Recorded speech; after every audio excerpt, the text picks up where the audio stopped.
America's cattle ranchers and some of the biggest organizations representing them are voicing heated opposition to President Trump's decision to help Argentina. They say his plan to quadruple beef imports from Argentina will seriously hurt their bottom line, just when they've had some rare years of profitability.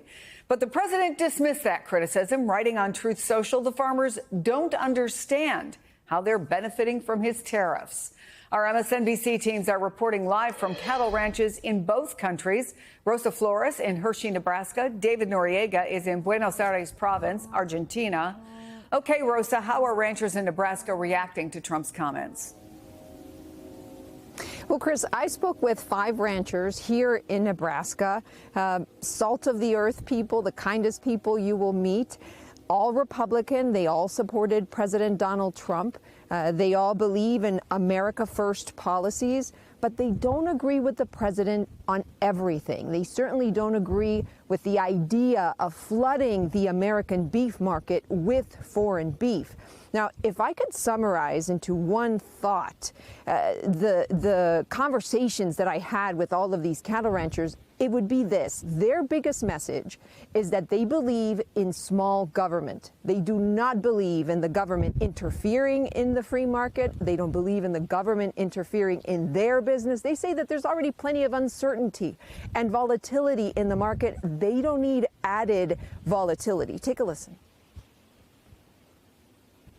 Let the market be the market. When it gets high enough, enough people will walk away, and it'll start correcting itself. So, in essence, President Trump don't interfere in the market? Well, we don't.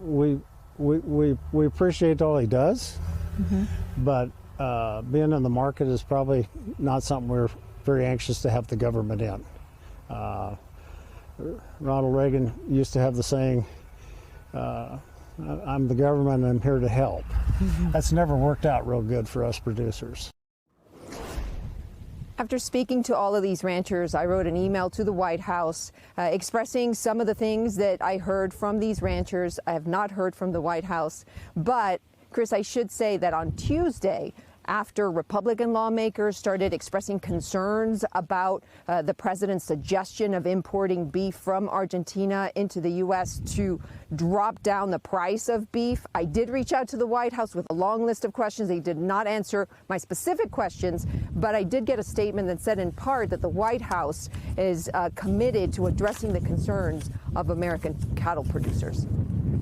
Okay, thank you for that, Rosa. David, what are you hearing then in Argentina? Yeah, exactly, over the other show. Yeah.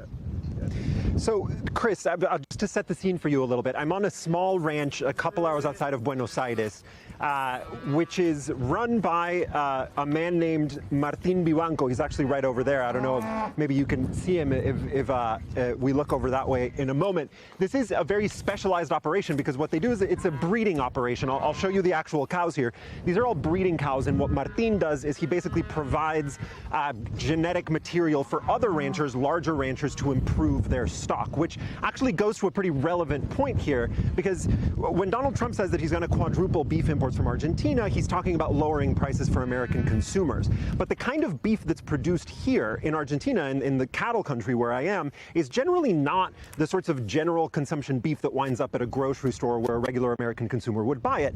By and large, it tends to be high quality cuts of meat that go to restaurants and caterers, high-end hotels, that kind of buyer, that kind of customer. So those are, in the U.S., the importers, the buyers who are going to benefit from this kind of thing, whereas here in Argentina, likely the whole ranching and certainly the exporting sector of the beef industry is going to benefit substantially. That's what Martín told me when I asked him. He said that if this does in fact happen, his operation will probably see substantial benefits. When I asked him, by the way, to respond to the kinds of criticisms that American cattle ranchers have for this plan that you just heard from Rosa's great reporting up there in Nebraska, what he said was, I thought it was kind of funny. He said, you know, the United States is a country that has built its sort of global brand on freedom. And if it opens up its market to increased imports from Argentina, well, then that's just the free market functioning as it should. And that maybe these American cattle ranchers, once they get over the sort of initial shock at this change, maybe they'll they'll realize that they can just compete with their fellow Argentinian cattle ranchers, maybe in a way that both of them will be better off in the end. But the definite takeaway, Chris, is that ranchers and beef producers here in Argentina are very much excited about this possibility. They've always aspired to have a greater share of the American market.